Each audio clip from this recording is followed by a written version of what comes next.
తుని మండలం డి పోలవరం గ్రామంలో ఎమ్మెల్యే ప్రభుత్వ విప్ యనమల దివ్య ప్రజా దర్బార్ నిర్వహించారు. ప్రజల నుంచి వినతులు, ఫిర్యాదులు స్వీకరించారు.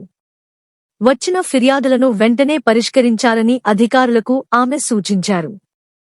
ఈ కార్యక్రమంలో యనమల రాజేష్, సుర్ల లోవరాజు, చింతమనేడి అబ్బాయి, MRO GVS Prasad, MPDO K Sai Naveen, పలువురు అధికారులు పాల్గొన్నారు.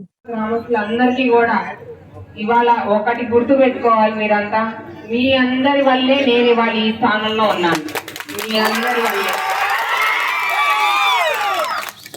ఇవాళ కూటమి ప్రభుత్వం ఆలోచన మేరకు, మన సీఎం గారు చంద్రబాబు నాయుడు గారి ఆలోచన మేరకు ఇవాళ ప్రతి గ్రామానికి వెళ్ళి ఒక ప్రజా దర్బార్ అనేది కండక్ట్ చేసి గ్రామస్తుల ప్రాబ్లమ్స్ ఏవైతే ఉన్నాయో స్వయంగా నాయకురాలే వెళ్ళి తెలుసుకోవాలి అనే ఒక మంచి ఉద్దేశంతో ఇవాళ నేను మీ ముందుకు వచ్చి మీ సమస్యలు తెలుసుకొని, ఇక్కడే అధికారులు ఉన్నారు వాళ్ళకు కూడా మీ సమస్యలను వాళ్ళకి చెప్పి త్వరలో మీ సమస్యలన్నీ కూడా పరిష్కరించవలసిందా వారి కోరుతున్నాను. నేను మీకు ఈ సమస్యలన్నీ పరిష్కరించడానికి వాళ్ళ కూటమి ప్రభుత్వం ఈ ఆలోచన చేపట్టింది.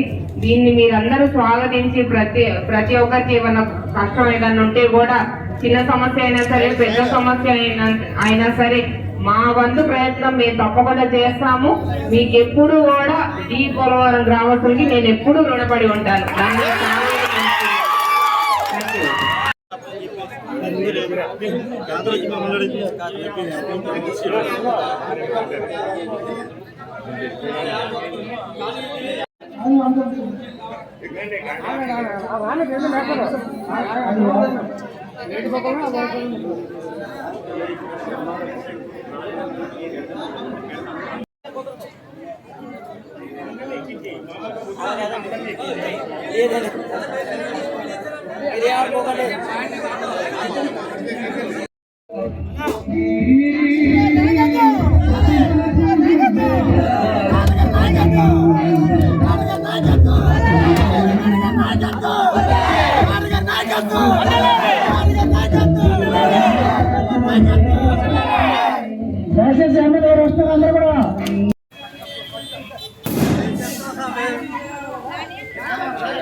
Bana